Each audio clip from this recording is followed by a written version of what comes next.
All right. Good evening, everybody. We're going to go ahead and get started.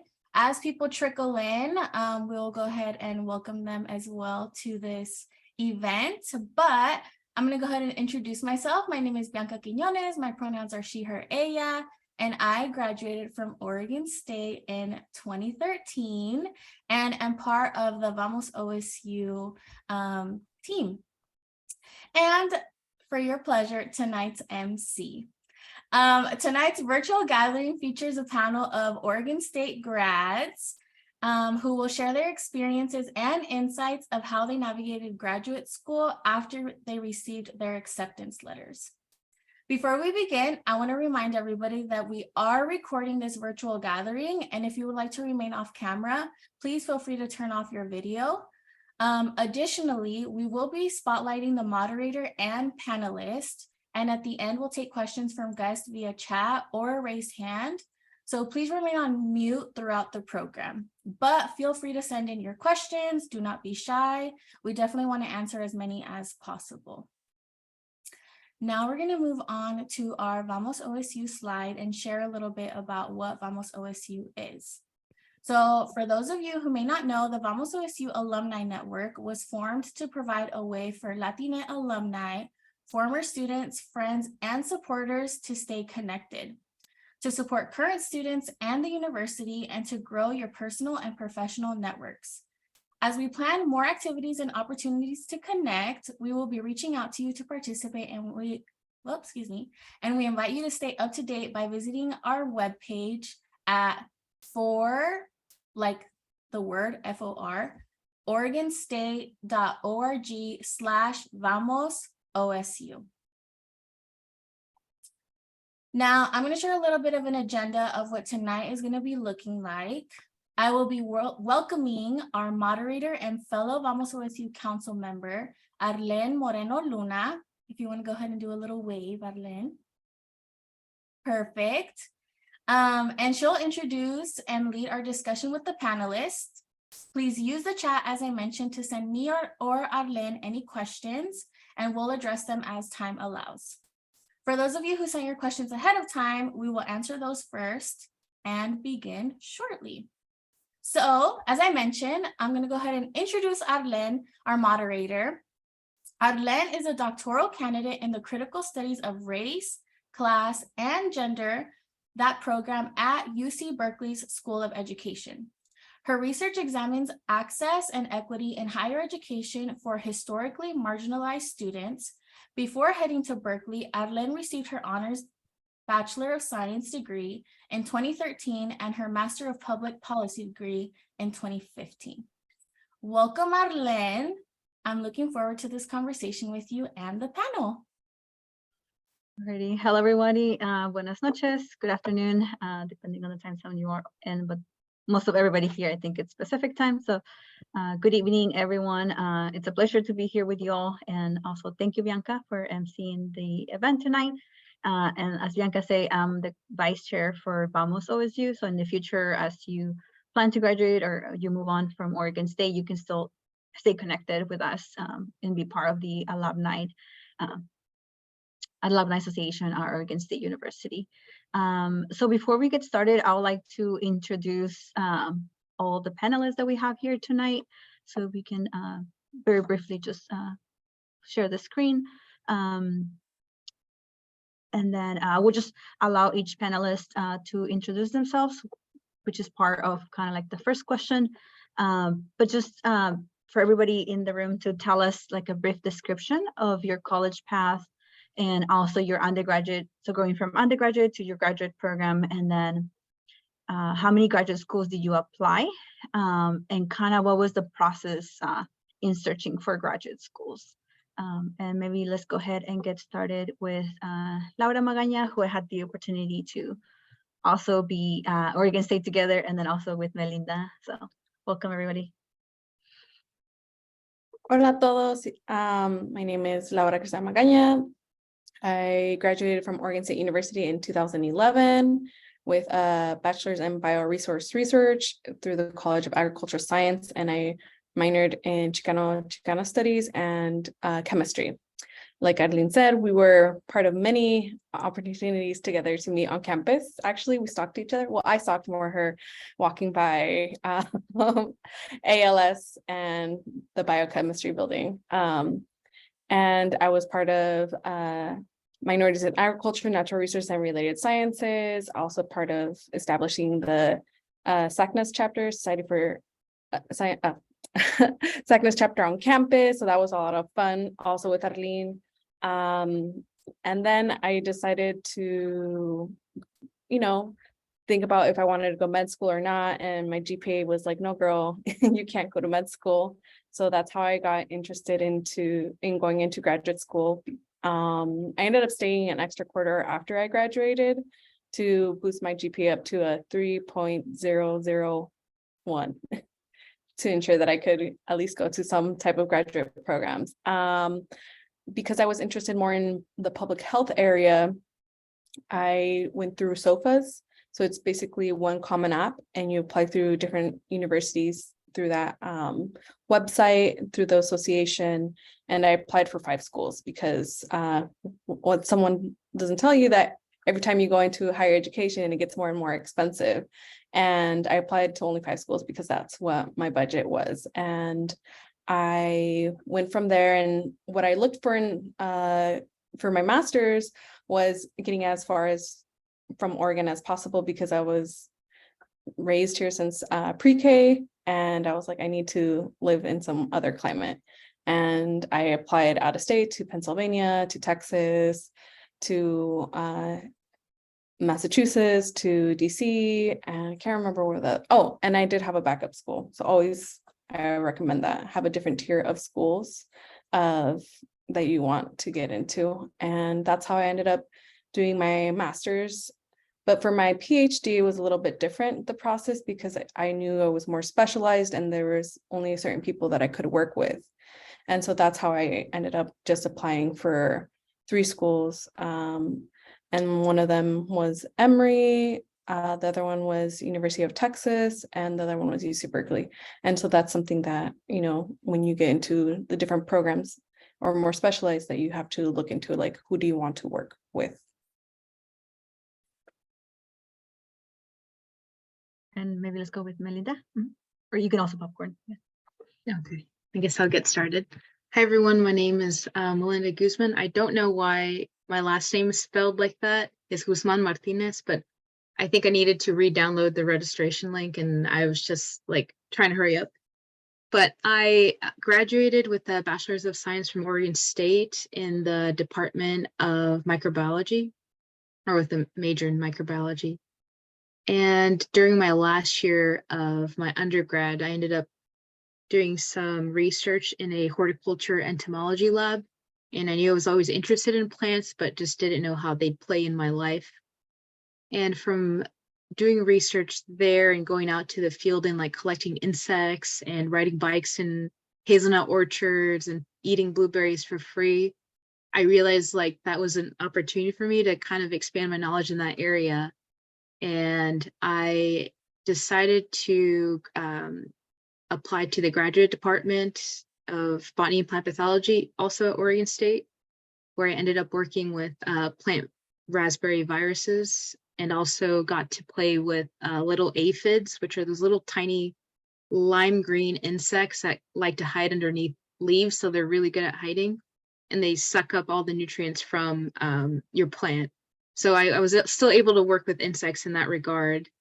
And I finished my master's in the end of 2019, but because that also overlapped with the start of my PhD program where I'm currently at.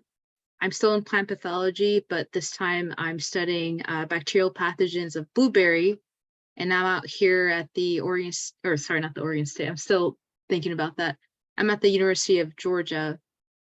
And although I'm still working with plants and insects, which is really awesome, I ended up meeting my professor on campus at Oregon State because he was a postdoc. And he just asked me when I was going to finish up my master's, and I told him, and he asked if I wanted to go do a PhD with him in Georgia, and I said, sure. So that's kind of how I got into my PhD program, was just by meeting someone who had like a Portland Trailblazer hat on campus, and we started talking about the Blazers, and then that's when he really offered me the position. And kind of going off of what Laura said, like I also grew up in Oregon my whole life, and I've had friends move and ended up staying in Oregon, but they had mentioned that it's really good to kind of explore a little bit outside of your comfort zone, which is exactly what I did. I'm living in the South. Maybe Bianca knows a little bit about that. It's just kind of a different lifestyle out here. The humidity is insane. But I'm very glad that I am where I am now. And it all kind of ties back to Oregon State and manners, mainly, I'd say. And now I'll go ahead and popcorn it off to Emmanuel. Everyone, Emmanuel Magaña, I use he, him as pronouns. Graduated with a bachelor's in ethnic studies with a focus in Chicano Latino studies in 2010. And then graduated with a master's degree in college student services administration in 2012. And I'm currently doing an EDD program that's an educational doctorate program at Portland State University. So in my second year, halfway through my second year, at least he's trying to get through it, so as best as I can. But during my undergrad, was just involved in a lot of different things. I mean, saw Laura a lot, saw Arlen a lot, going to on campus a lot. I was really heavily involved with the Central. I spent a lot of time there, working there for a couple of years. I did a year at ASOSU as well, working with some of their programs. Was also heavily involved with my fraternity, with my North Phi Fraternity Incorporated, and so did a lot of work there, spent a lot of my time there. So was doing a little bit of everything.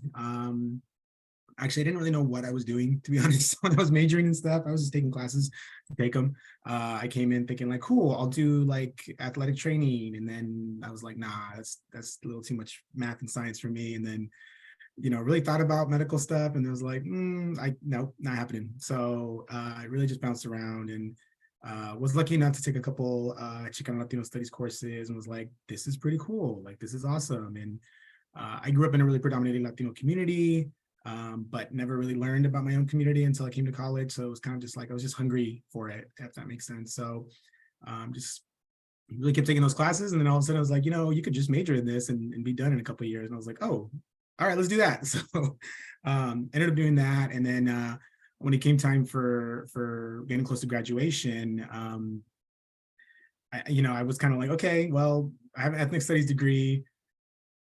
Probably can't do a whole lot. Like, there's not a lot of places that are asking for an ethnic studies degree, and I didn't really want to do like standard office job or something like that. And it was like 2010, and we were still reeling from the Great Recession, so not a lot of places were really hiring. And so I kind of just thought, okay, well, maybe I'll just go back to school. Maybe I'll just keep going and see what happens. And there was a mentor who was kind of like, you ever thought about just working in a college environment and like, maybe doing college student services?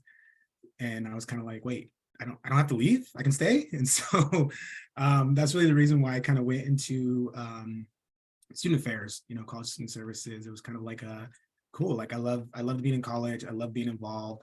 I had way more fun, doing programming and events and doing things on campus and that I did in a lot of my classes. And so that was the really, fun part. I always loved it when new students would come to campus and doing events and activities for them. That was always like so much fun for me. And it was just so exciting doing all that stuff. And I kicked around a bunch of ideas too. I thought about being a lawyer, but then I just took a couple LSAT practice tests and was like, nope, that's not it for me either. And so, I just thought, well, I love being in a college environment. I love being around college students. I love doing university stuff. And so, let's do it. And so I got, part of the reason I decided to stay at Oregon State was I was offered an assistantship, and really Oregon State was the only school I applied for. And again, I think I just did things without really thinking about it. I think I still do that in a lot of ways. And so I didn't really have much of a plan. I think I just kind of was always kind of going with the flow and not really, like I said, thinking, 2 or 3 steps ahead, to be honest. So it was kind of like, well, I'm here at Oregon State.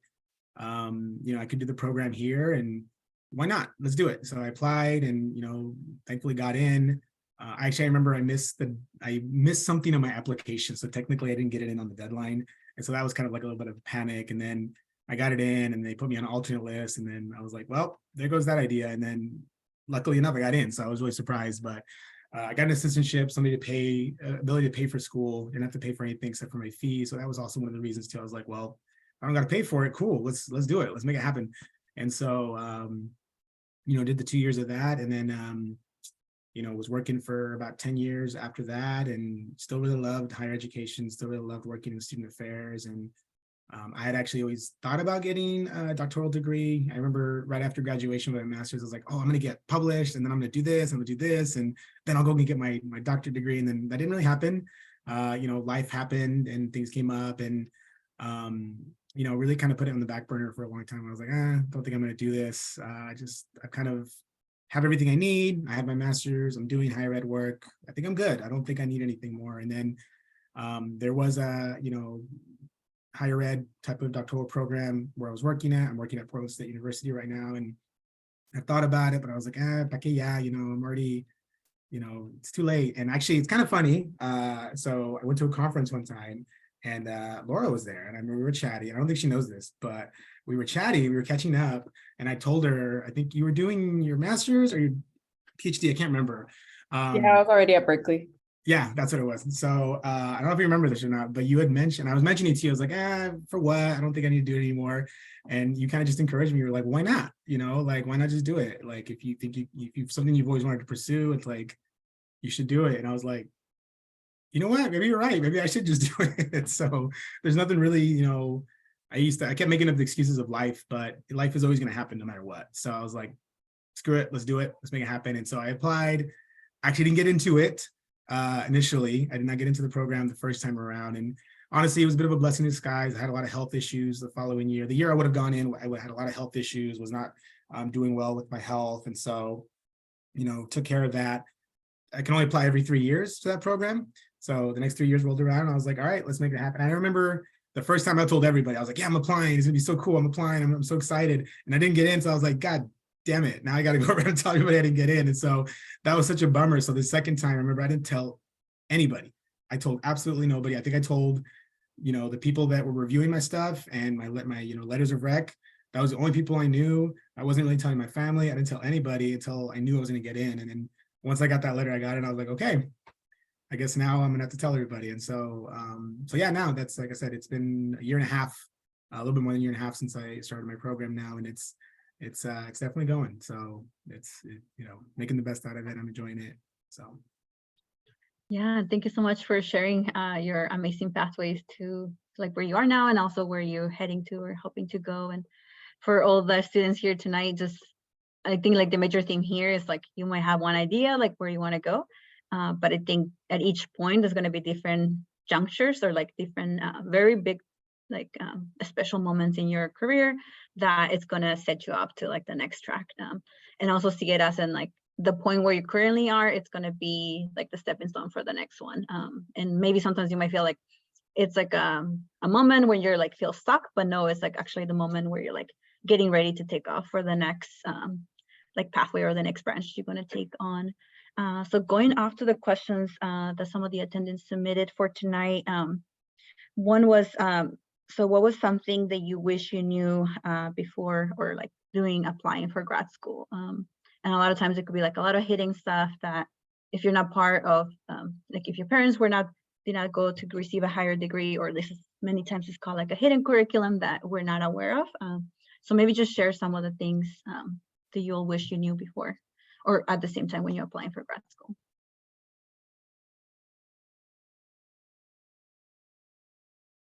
I'd say probably knowing that the graduate school of the university that you plan to attend to has competitive scholarships and fellowships and funding for you.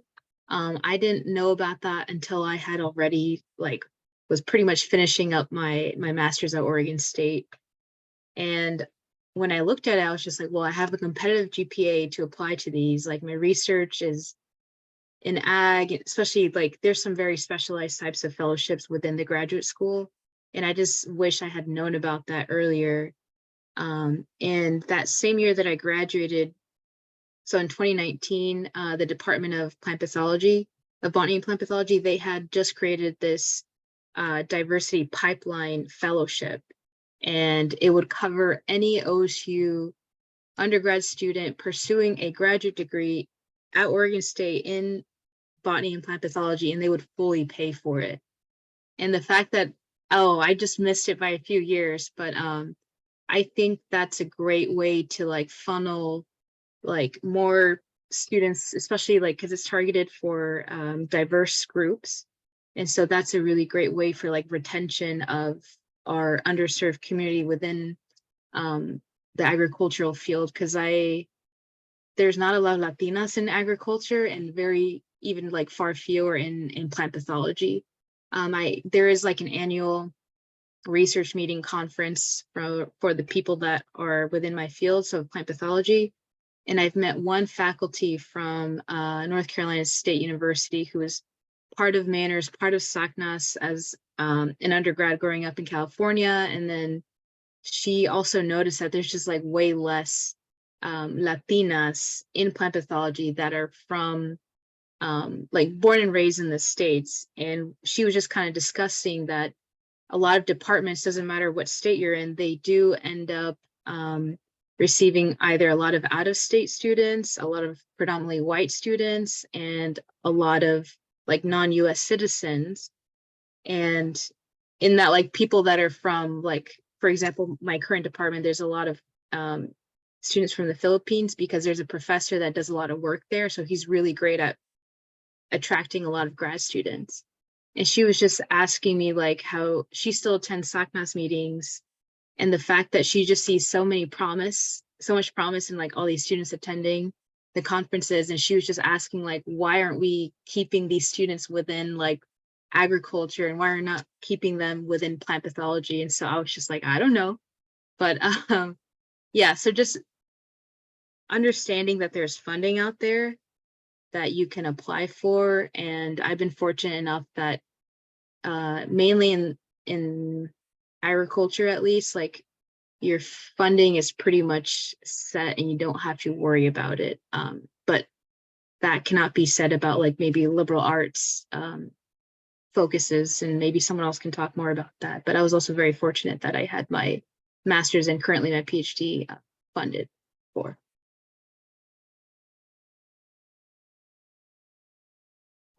Anyone else that would like to contribute to discussion? I think, Arlene, one of the things that I want to add to it is that one of the things I wish I had known is that if you don't like your program or more your faculty, you should leave, or you have the option to switch out to someone else. I think that was like one of the biggest things that I came to realize during my PhD, not so much my master's, because I feel it is a professional program, so you don't necessarily are working with a specific faculty. But for my PhD, my PI, my principal investigator, and I didn't really see eye to eye, especially, and it was a rough 2 years, and to the point where I was like, I should quit. But I had a support network of other Latinas who were on campus, and they were like, no girl, like you got this, you just have to like prove yourself. But to also, you have to think of like, what is the downsides of like your mental health, your stress levels, or your cortisol is through the roof. So I think that's something, like if I had known that it was okay that a lot of other PhD students end up either leaving to a different faculty member, or they leave to a different program within the university itself, that it's okay to, sometimes realize that, that the person that you were working for was not the best situation for you. I want to echo that too. I'm going through that process right now of getting a new advisor, and just trying to write something that I wasn't a fan of. My advisor, head of my committee, kept telling me like, I don't like, not that they didn't like my topic, but they kept trying to go somewhere else. And when you're writing something you're not passionate about, it becomes really hard. Especially when you're at the doctoral level, it's mainly just you're gonna be doing a lot of writing, and not that you wanted the master's level, but it's all you do is write, and almost everything you're doing is kind of working towards that dissertation, at least in my program. But so the idea of having to write for another 2 years on something that I wasn't passionate about, oh my god, and I tried to stick with it. I thought maybe he's right, maybe he knows what he's more than I do, maybe he's like okay, and I really just wasted a whole term, like, unfortunately. And so I'm kind of in between advisors right now. But yeah, something that I just really want to echo because it's very challenging. So, but I think one of the things that was surprising for me, and not so much a negative, but I think a positive, was how I think how the professors really look at you as kind of almost like a colleague. That was something that I think was kind of like surprised about. I think definitely as an undergrad, there was always that power dynamic of like, okay, the professor knows what's up, and I am just learning from that. You speak to me, and you tell me, and I'll learn it. Whereas once you get in the grad program, grad level, it's very much like, here's these readings, tell me what you think about it, you know. And so it's your insight, it's your what you think, and it's really just kind of, I don't know. That to me was just really awesome. And I think what was really cool too is just I was also surrounded by faculty that wanted me to be successful, and you know, even now they still want me to be successful. And so a lot of them are very understanding in terms of life, which is awesome. I still remember one of the first papers I submitted in my master's program. I don't know what I did. I screwed up. I sent like the wrong draft when I submitted, and I got it back, and it was just torn to shreds. And I was like, oh crap. And you know, I talked to the professor. She's like, you know what, just submit it again and I'll grade that one. And I was like, for real? And she was like, yeah, no, it's fine. And I was like, all right, cool. And so I went back and found the right copy and did a couple edits and sent it off, and I got the right grade, right? And so same thing here at the doctoral level. Like I completely spaced to submit an assignment. Was like, oh crap, submitted it, emailed the professor. She was like, yeah, no worries. And I was just like, all right, cool, that's awesome. Now I can't speak the same for all programs. Some programs are very strict. You know, I did have one professor last term that was like, you don't get it by deadline, too bad, so sad, I don't care, you know, type of thing. And so the faculty is going to be different for every program that you're in. And that's, I think, one thing to kind of look into when you're looking at programs. You know, what is the faculty like? Ask questions, meet with faculty. I think that's going to be super important because it gives you a feel for how supportive they may or may not be, I think. Yeah, one thing I would like to add, so one piece that I didn't know until like it was too late, is that, so every time you submit an application for a graduate program, you need to pay their application fee. So usually it could go from 65, and I know like University of California system is the most expensive one, to like $130. But let's say you're applying for like 10 schools, that's going to be like $1,000. So they have application fees waivers, but you have to submit them in advance, the application. So just make sure you add that into your timeline, that you would have to apply to that fee waiver like 2 weeks before you actually have your application deadline.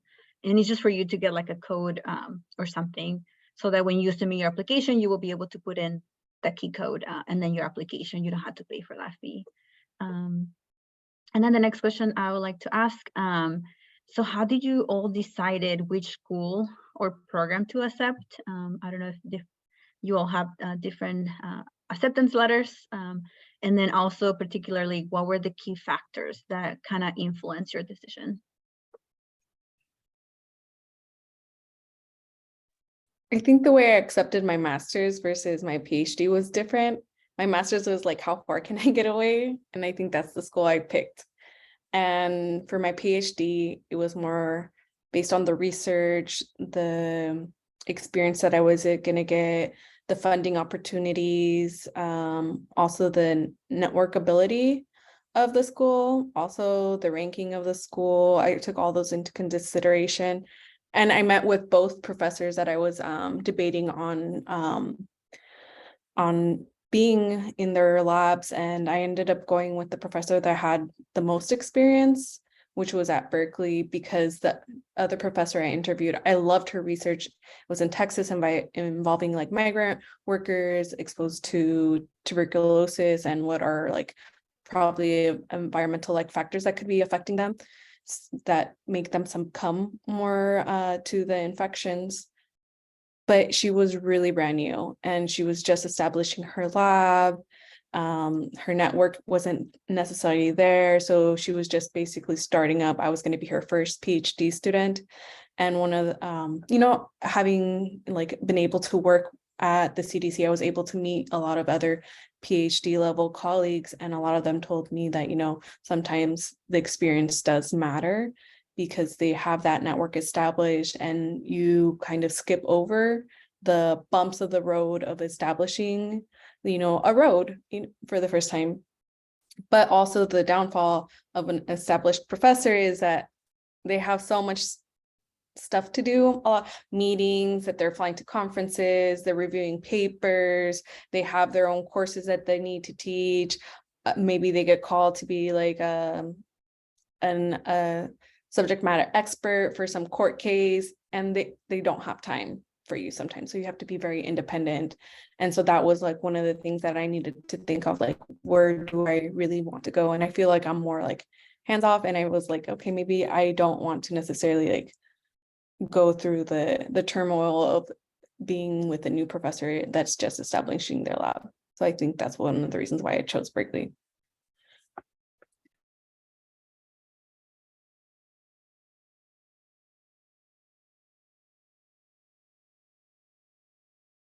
I'll speak a little bit, kind of piggybacking off of Laura, and I know there's a question in the chat. My master's, I did that in a well-established lab. In my PhD, I'm doing it with a brand new faculty, so I've been on both sides of the spectrum. So definitely kind of figuring out whether you gel well with that professor, whatever research they may be doing. The plus side of being with a well-established professor is that they are very well known. I would go to a conference and people would ask me what I study. I'd tell them, and then they would say, "Oh, is this your professor?" I'm like, "Yeah." I'm like, "Oh yeah, we go drink wine together every time we meet." And I'm like, "Okay." But a lot of them, it was just, first of all, like plant virology is a very small network already.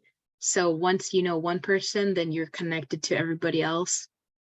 And he was also kind of, again, on grant panels and was very hands off. So it was very much like, hey, you're trying to answer this question and feel free to ask anybody in the lab for help. So I heavily relied on the PhD student in the lab to teach me like probably some like very basic molecular stuff, maybe more molecular than my degree in microbiology taught me. So I relied heavily on the other PhD student in the lab, as well as the technicians in the lab. And then I finished that and got started on my PhD with a brand new professor, and the networks were definitely not there. Because he had done several different postdocs, like at Oregon State, University of Oregon, and I forget where else. But he had a lot of great connections, but not to what I needed, especially not out here in Georgia. So kind of like, yeah, be mindful about joining a lab with a new faculty, because they will promise you a lot of things, and sometimes those promises are not kept. Being a Latina, I told him like, oh, I really enjoy volunteering and doing outreach here at Oregon State.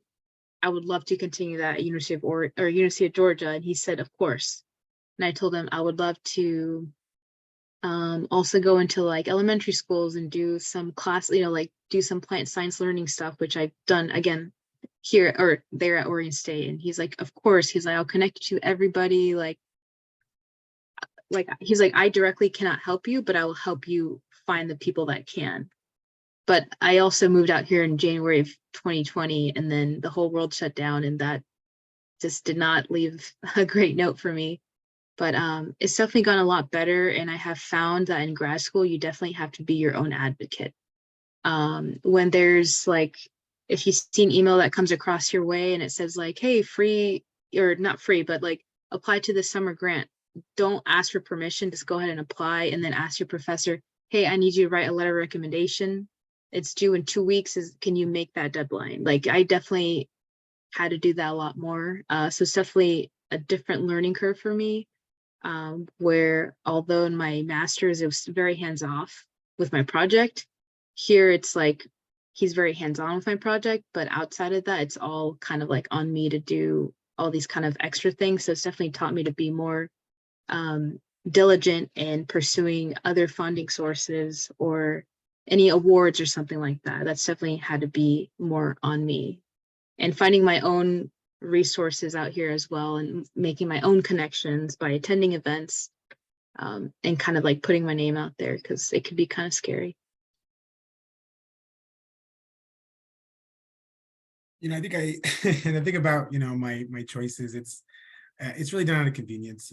I wish I could say here like, oh, I looked at so many programs and I looked at this and I looked at that, right? And I think part of it too is just you know, again, thinking about my way I went to college too as well initially, right? I went to Oregon State because I had two brothers that went there. So I was like, cool, yeah, I'm gonna go there. I kind of been to the campus a few times. So doing that. And then when it came to doing a master's, I was like, well, nobody in my family really has a lot of experience doing this. My brothers don't, it's always kind of like my brothers did it, so now I should do it, or my brothers did it. But then I got to that point where it's like, well, my brothers haven't done this. And so it's like, well, okay, I guess I'll just do what I know, and I know Oregon State. And so, I remember looking at other schools during the summer, but then I also thought, like, how can I afford that? I really, that was a big thing. I was like, I'm not trying to go more in debt. My undergrad cost me a lot of money, taking a lot of loans, thinking, cool, awesome, more money I can just use to pay rent and do stuff, right? But not realizing like, oh, hey, you do got to pay those back eventually. So, the reality of that kind of really hit me as I was getting to graduate. And I was like, well, I don't want to go more in debt. I don't want to do that. And so it was, like I said, it was really out of kind of a sense of convenience and the fact that, okay, I want to go into higher ed. I want to do this. And so cool, there's a program at Oregon State that already has that. Awesome, let's apply. I get to stay here, you know what I mean? And in all honesty, I've never been big on wanting to leave home. I know that, some other people here like the idea of going away and getting us far away from Oregon. I love being here. As an undergrad, I did travel a lot. And every time I traveled, I'd be like, this place sucks, I want to go back to Oregon. So, I get really, really homesick really easily. And so the idea of just still staying there, being close to family, like that to me was like, yes, okay, I get to stay here. I don't have to learn something new. That being said, whenever I advise students, I always tell them get out of Oregon.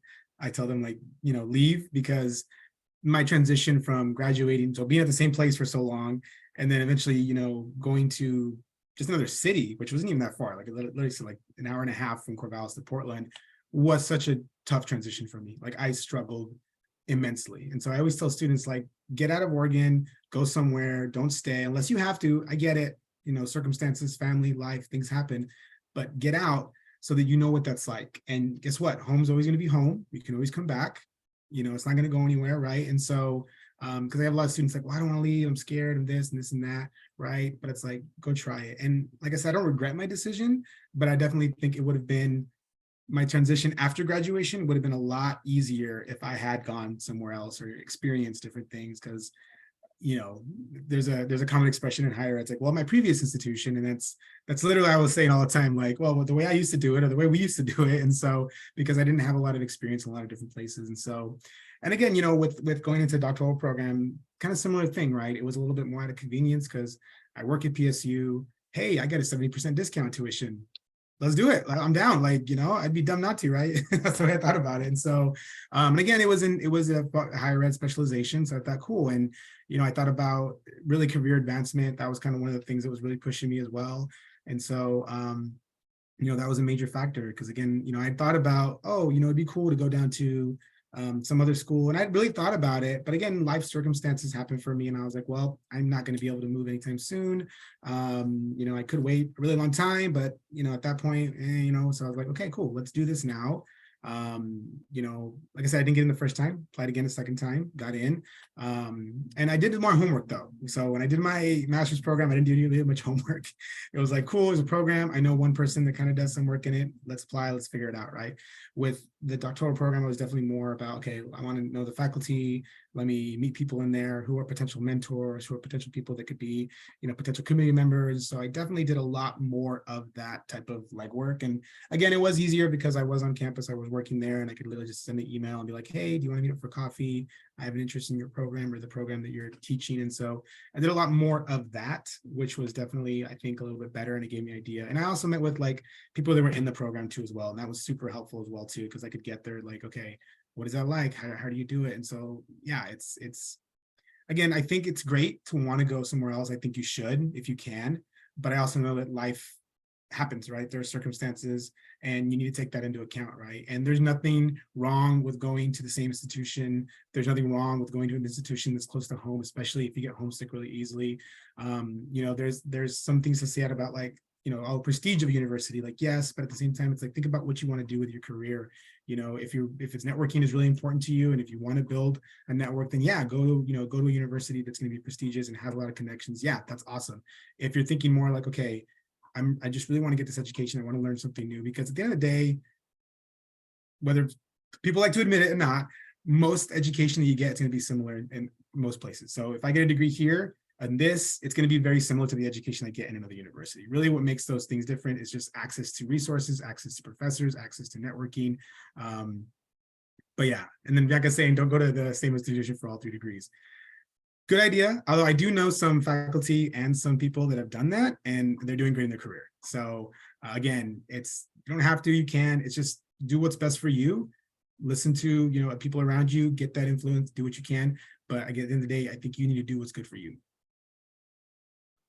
Yeah, thank you so much. Thank you to the panelists for sharing your experiences and insights as a first generation student, like specifically also more like first generation for like a PhD student. We don't get to really hear the stories or really get to know like other like Latinx people or like students also being represented within higher education. And before I turn it over to the next, like the few questions Q&A, I just wanted to mention that whenever you get an acceptance letter from any university, you might start receiving it starting January and then February and March. The actual deadline, this is like a national deadline that you can actually accept your letter or your admission to the university is April 15. So you might get pushed around by different institutions or try to get intimidated to say, hey, please submit your decision. But just know that April 15 is the national deadline. And now I'd like to invite Bianca to join us. And also a reminder to use the chat function and to raise your hand if you have any questions. And I know there's 2 questions in the chat. So Bianca, would you like to? Yeah, for sure. Thank you for welcoming me back. I also did want to note that if you do have multiple offers, you can use them to negotiate against each other. So get your coin, like make sure that you kind of have your cards close and use them to negotiate with the professor so that you can get the most money. So one of the questions that came in was, how did you deal with mental health wellness in graduate school? What habits can be helpful for incoming grad school students in developing and strengthening, I believe, the mental health wellness and or academic, personal, or financial, etc.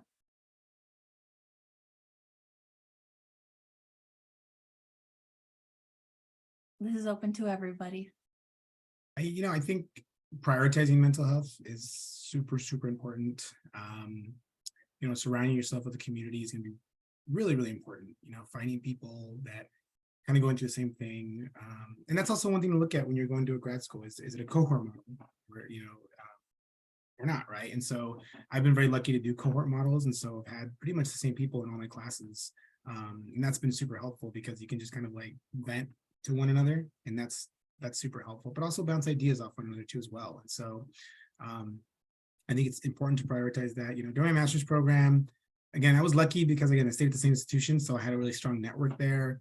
I knew who to go to for help. I knew who to get when I was feeling like, oh crap, I'm not doing well, I knew who to talk to. My advisor was super awesome too. Like she was awesome at motivating me and telling me that like, it's going to get done, it'll happen. And, I went through some really, stressful things during my master's program, just some personal life things that was happening. And, there was like a whole term where I probably didn't do any work on my thesis statement. And so, or my thesis in general. And like, I was basically a term behind and my advisor was like, all right, let's get you back on track. And she basically created this whole calendar for me to follow and get back on it. And, it was tough. It was like 8-hour days straight, during spring break to catch back up, but I did it. Right. And so, it's great to have those people around you that can support you, that can guide you. Right now I really, prioritize having my weekends free as much as possible. I still work full time. So I'm still working 40 hours and doing a full-time, doctoral program. So it gets pretty brutal sometimes. And so I always make a point to try to keep my weekends free as best as possible so that I can spend time with family, do things, that I want to do, but also really being meticulous with my planning. I think, I know that I can't just be like, cool, I'm just gonna go to the movies tonight. You know what I mean? Like, no, it's like, okay, let's think about, okay, if I do, so for example, I'm gonna put out there, I'm a big nerd. I love going to watch Marvel movies. Ant-Man's next week. So I'm thinking, all right, I got to get all my stuff done now, especially this weekend, even though I don't like to work on weekends, if I'm gonna go see this movie next Thursday. So, I think it's prioritizing those things. And then again, for me, since I do work, I will just take days off from work sometimes. Like, I'll be just like, I need a personal day. Like, I'm just gonna take the day off. I know that's not easy for everybody, but I'll look at the calendar and be like, cool, I don't really have much going on. take the day off and I can just chill, or if I need to write, I can write. And that's something that's been really helpful for me. So really prioritizing relationships, prioritizing those things, and surrounding yourself with people that really want to see you succeed. Because there are going to be times when it's really, really hard and it's going to suck, and you're going to be like, man, F this, I don't want to do this anymore. And you know, it's challenging, and it's okay. You know, I think it's okay if you need to cry. If you want to yell. You feel your feelings. You know, I think that's super important, because if you just try to like tough it out, you know what I mean? There's expression right now, échale ganas, right? And you know, sometimes maybe you should just chill and do it, you know, cry, feel those things, and chances are you'll feel better afterwards.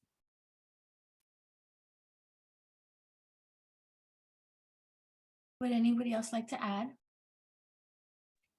I ended up going to therapy. It was good crying sessions, and to know that, you know, you didn't have to be alone, or someone could help you out, especially because I wasn't having a really good relationship with my advisor for the first 2 years. So that helped. And at Berkeley, they had like a working group called Women of Color. And within the psychology, therapy, mental health area. And so I ended up attending sessions for 2 years, and that really helped. And, you know, when I felt I had enough resources, I could do more things on my own. Also, COVID hit, and I think it was just like, I also passed my qualifying exams. And so I think that was really something that helped move on and be more independent, and like have the tools necessary to, you know, put barriers and boundaries between myself and my advisor, and just the hardships of what it comes to be like a person of color, Latina, in a predominantly white institution in a very white department. And then you see a lot of stuff that you're like, oh my God, Berkeley's so liberal. No, liberal if you're white, but not necessarily is it, you know, liberating to be at that place.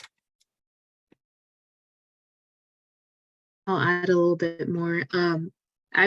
Doing my master's for maybe an hour away from my family. So whenever stress came around, I'd either visit them on the weekend, like once or twice a month, or just have like spontaneous road trips to the coast. So I really missed that 1 hour away, because now I'm 3 hours away, and it is not as pretty as the Oregon coast. But for me, I mean, although I did get very stressed during my master's, like I had such easy outlets of talking with my lab mate and like my friend who was also in the same lab. So kind of discussing our same or similar experiences was very helpful, because I knew he fully understood what I was talking about. But then also having friends and having outlets of like going out for a hike, even if it was like up at Mary's Peak or at Bald Hill, like there was always something nearby. But when I moved out here, it was a completely different story, in that the nearest hiking place is about 2 hours away. And it's not a hike, it's more like a hill, and you can't see the coast from there. You are just not as surrounded by really dark greens. But I have had to found different outlets to kind of help with my stress levels and like my mental well-being. So I started like biking more, running more. I started rock climbing, and so that's kind of giving me goals of like, oh, I can't finish this 5-9. Like, this is my goal for the month, is like to finish this route. And then having my own and like releasing all that stress onto the wall, like onto rocks, was very helpful and has been very helpful.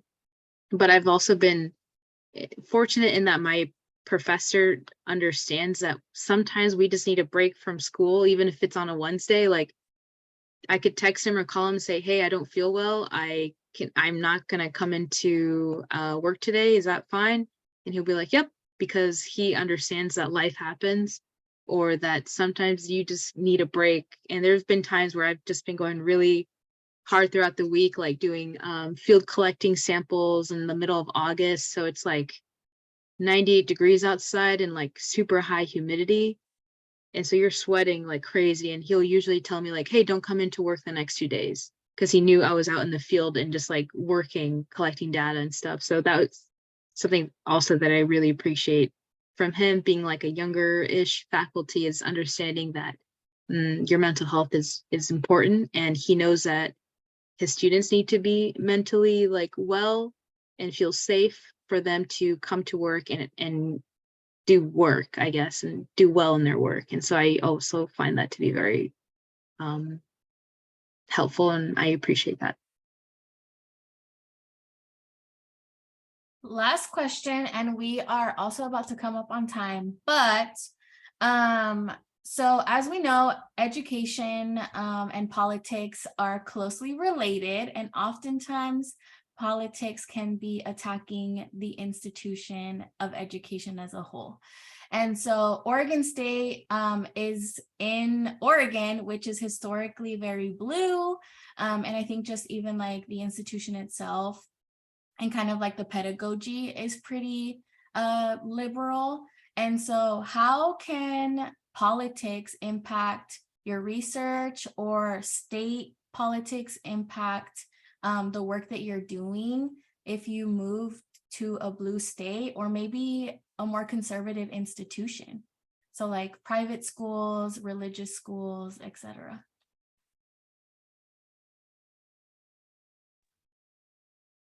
I think there's a difference though. Like, yes, even Oregon is blue, but my family lives in Polk County, and it's very, very much red.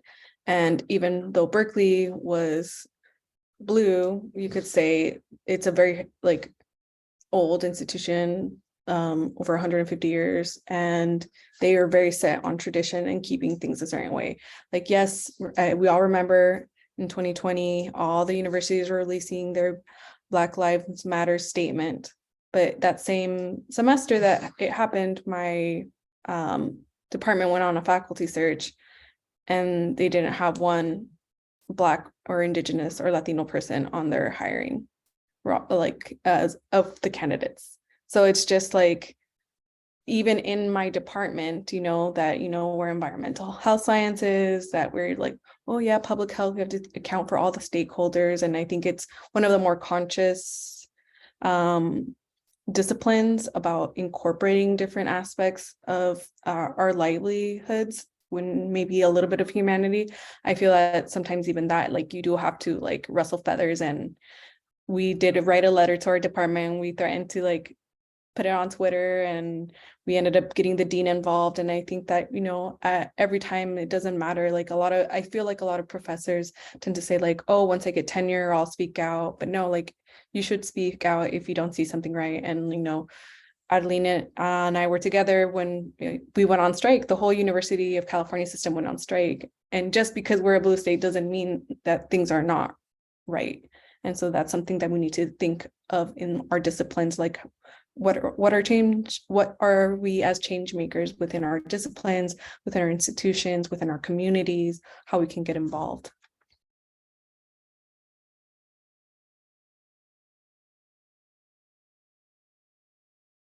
Any last thoughts?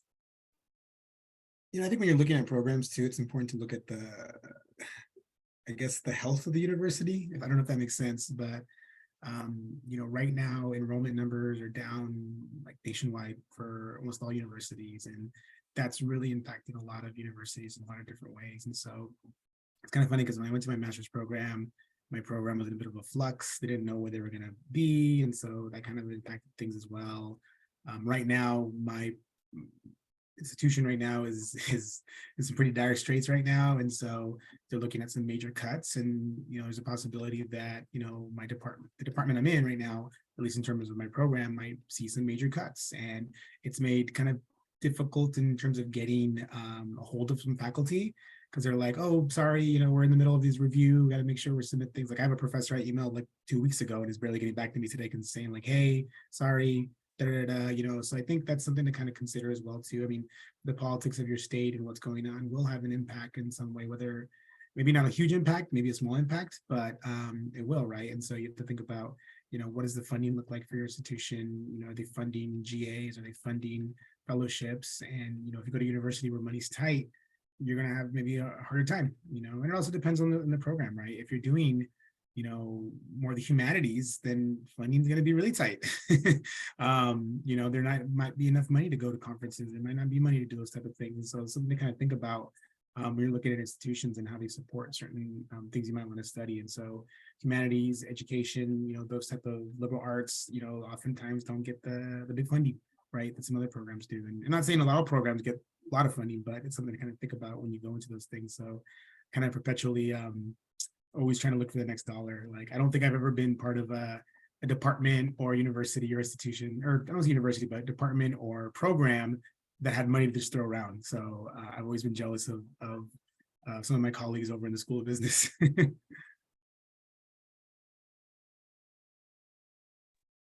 Being, I guess now Georgia, I don't know if it's more of a purple state now, but it's predominantly red outside of like the Athens, Atlanta area. But I'd say for the most part, not for the most part, like professors are good at like hiding their political affiliations. Not professors that actively like attended like Trump rallies and stuff like that. But for the most part, that's not something that faculty talk about.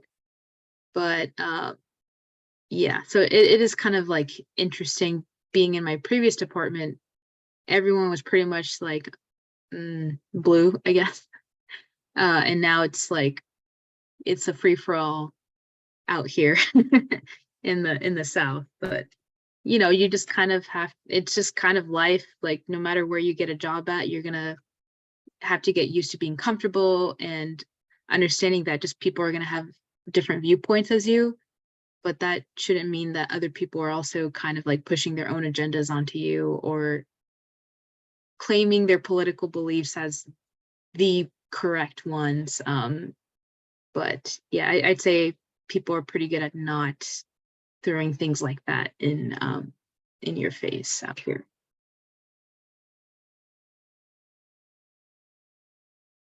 Awesome. Thank you, everybody.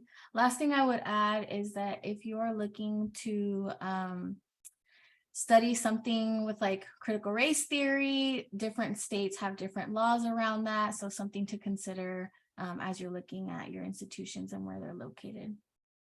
But with that, I want to go ahead and wrap us up. I want to say thank you so much to Arlen, Laura, Emmanuel, Melinda, and also to Suzanne and to Dylan. They've been really helping us out get organized with Vamos OSU.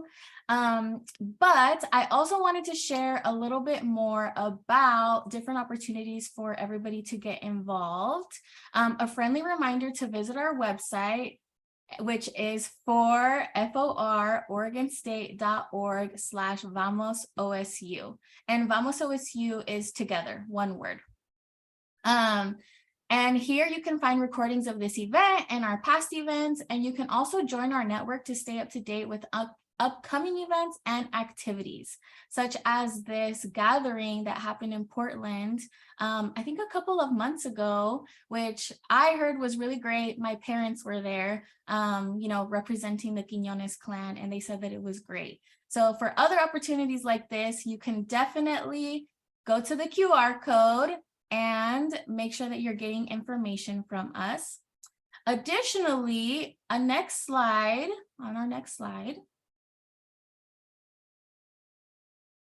Perfect. We're sharing a new platform called OSU Connections. This portal is specifically created for the OSU community, so alumni, students, faculty, and staff, and you can connect and network with other alumni in the space. You can check out job postings and more.